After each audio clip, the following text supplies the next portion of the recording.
निशो बेगम। उनके शोहर इनाम रुबानी, जिनके साथ उनकी शादी 11 माह रही। 11 माह के बाद उन्होंने उनकी मालो दौलत, जेवर, गाड़ी सब कुछ लिया और लालच पर ये रिश्ता ख़त्म कर दिया। उन्होंने अपनी ज़िंदगी में 3 शादियाँ तो की, लेकिन उसकी कुछ वजूहात वो बताती हैं। निशो बेगम की पहली शादी जो है वो इनाम रुबानी से हुई, जो 11 माह चली। उसके बाद उनकी दूसरी शादी तस्नीम के साथ हुई, जिसको उन्होंने 6 साल निभाया। उसके बाद उनकी शादी कमाल पाशा के साथ हुई, जिसमें उन्होंने 30 साल का अरसा उनके साथ वफादारी के साथ गुजारा। कि मैं हर वक्त इस डिप्रेशन का शिकार हूँ कि मैंने तो पूरी ज़िंदगी अपनी इस बच्ची का ख्याल किया, बुढ़ापे के इस हिस्से में जब मुझे अपनी बच्ची की ज़रूरत थी तो वो मेरे साथ नहीं है। निशो बेगम। निशो बेगम जो हैं वो एक माजी की फिल्म स्टार भी रहीं और एक नुमाया शख्सियत भी रहीं।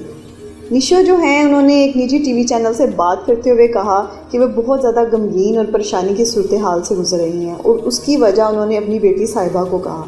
उन्होंने कहा कि साहिबा को उन्होंने बड़े प्यार मोहब्बत के साथ बड़ा किया, उसकी हर खुशी गमी का ख्याल किया, लेकिन अब जब उनकी वालदा को उनकी ज़रूरत है तो साहिबा उनके साथ नहीं है। इसकी वजह जो है वो अपने शोहर को ठहराती हैं। उनके शोहर इनाम रुबानी, जिनके साथ उनकी शादी 11 माह रही।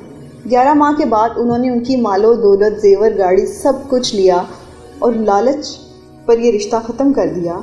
उसके बाद उनके पास जो बची वो उनके पेट में उनकी बेटी जो थी साहिबा थी, और साहिबा को जब उन्होंने इतने प्यार मोहब्बत के साथ पालकर उनकी शादी रैम्बो से की, रैम्बो का जब रिश्ता आया तो निशो बेगम का ये कहना था कि उन्होंने बहुत सोच समझ के उनके साथ उनका निकाह पढ़ाया और उसमें शराइत रखी और बाकायदा तौर पर उसको एक सिक्योर रिलेशन में बांधा और उसके बाद उसकी हर खुशी, उसकी औलाद की खुशी का ख्याल किया।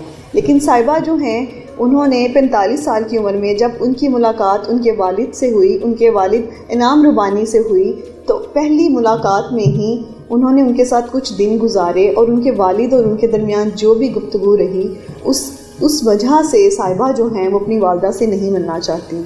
वो कुछ ऐसी उनकी अपनी वालदा के साथ ऐसे इख्लाफात को ज़ाहिर करती हैं कि वो ना तो उनसे मिलना चाहती हैं ना उनसे बात करना चाहती हैं। निशो जो हैं उन्होंने अपनी ज़िंदगी में 3 शादियां तो की, लेकिन उसकी कुछ वजूहात वो बताती हैं। उनका ये कहना है कि 3 शादियां करना जो है जुर्म नहीं है, अल्लाह ताला की तरफ से भी उनको इजाज़त है, और उसमें बहुत सी ऐसे मसाइल और ऐसी प्रॉब्लम्स रही उनके साथ जिसकी वजह से उन्होंने 3 शादियाँ की।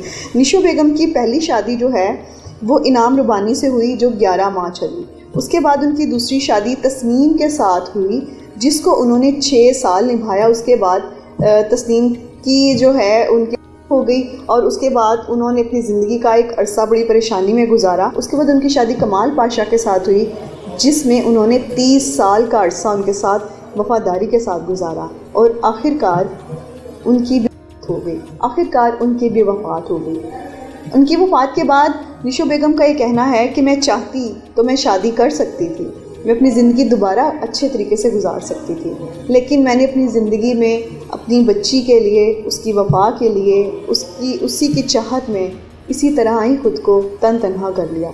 लेकिन एंड पर इस उम्र में, ज़िंदगी के इस हिस्से में उनको अपनी बेटी का वो साथ, वो प्यार नसीब ना हुआ।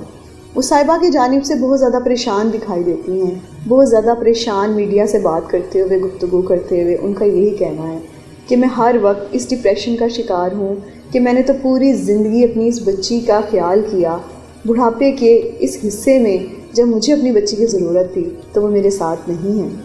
मैंने मालो दौलत, जेवरात, घर, गाड़ी, बैंक बैलेंस सब कुछ इसके बाप के हाथ सपुर्द कर दिया, लेकिन एंड पे मेरे पास बची तो मेरी एक ये बेटी थी जो कि मेरे पेट में थी, और इसके वालिद ने तो पैदा होने के बाद इसको देखा भी नहीं था। और अब 45 साल के बाद, ज़िंदगी के अरसे के बाद, जब साहिबा ख़ुद एक माँ थी, तो उन्होंने वो अपने वालिद से मिलने के बाद साहिबा के बाप ने ऐसे उसकी ब्रेन वॉशिंग की कि वो अपनी माँ को ही भूल गई।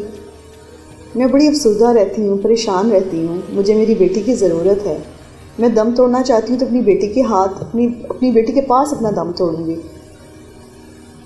इस परेशानी के बाद ये सारी गुफ्तगू बताने का असल मकसद ये है कि मुआशरे में, वो शोबिज़ हो गया या कोई और किसी भी, अगर आप डिपार्टमेंट की बात कर लें, आप शोबिज़ की बात कर लें, आप फिल्म स्टार की बात करें, मॉडल्स की बात कर लें, आप बैंकर्स की बात कर लें या किसी भी प्रोफेशन में रहने वाली ख़वातीन जो हैं, जब अपनी ज़ाती ज़िंदगी में, अपनी निजी ज़िंदगी में परेशान होती हैं तो वो इस हद तक परेशान हो जाती हैं कि उनको अपनी शोहरत, अपना फेम, अपना पैसा सब भूल जाता है, लेकिन वो अपने उस परेशानी, अपनी औलाद की परेशानी की वजह से वो किस कदर अपसेट हो जाती हैं कि वो सोशल मीडिया के ज़रिए भी पैगामात जारी करती हैं, लेकिन फिर भी वो अपनी इस परेशानी को दूर नहीं कर सकती हैं।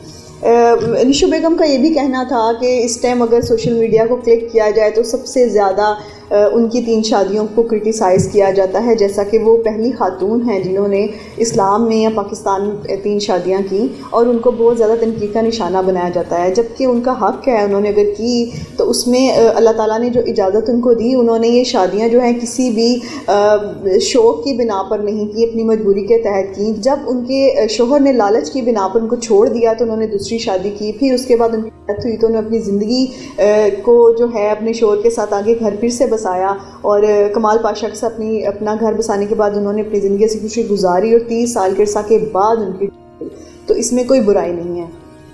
और माशरे में ऐसी बहुत सी मसाइल जो हैं जन्म ले रहे हैं, औलाद और पेरेंट्स के दरमियान जब इख्तिलाफ़ात आ जाते हैं तो ये एक बहुत ज़्यादा बुराई और परेशानी का सबब बनते हैं। और इसी तरह उनका ये भी कहना था कि मैं जब छोटी थी तो मेरे वालिदैन की बाद मेरे बहन भाइयों के साथ मेरे बड़े इख्तिलाफ़ात रहते थे, लेकिन जब कभी भी मैं उनसे सुलह करना चाहती थी तो मैं उनको खाने पे बुला लेती थी, मैं उनको दावत पे बुलाती, उनसे सुलह करने की कोशिश करती। और इसी तरह ज़िंदगी में उतार चढ़ाव के साथ मैंने बहुत कुछ फेस किया। और अब जब मेरा टाइम मेरे औलाद के साथ गुजारने का आया तो इसमें भी मैं इसी तरह की परेशानियाँ फ़ेस कर रही हूँ। और अपने ख़यालात का ये इजहार करते हुए, वो गमगीन होते हुए उनकी आंखों से आंसू गिरते हैं, तो हम उनके लिए दुआगो भी हैं। और अगर साहिबा ये इंटरव्यू देख सकती हैं तो हम उनको भी पैगाम देना चाहेंगे लीडर की जानिब से कि आप अपनी वालदा से रजू करें, उनसे बात करें, आप अपनी वालदा से राब्ता करें, उनसे बात करें, उनसे अपनी मोहब्बत और जज्बात को दोबारा से उजागर करें। और वालदा का प्यार तो कब्र तक भी नसीब हो तो किस्मत वालों को होता है, तो आप उनके साथ अपने मामला ठीक कर लें। इसी के साथ साथ मुझे दीजिए इजाज़त। अल्लाह निगहबान।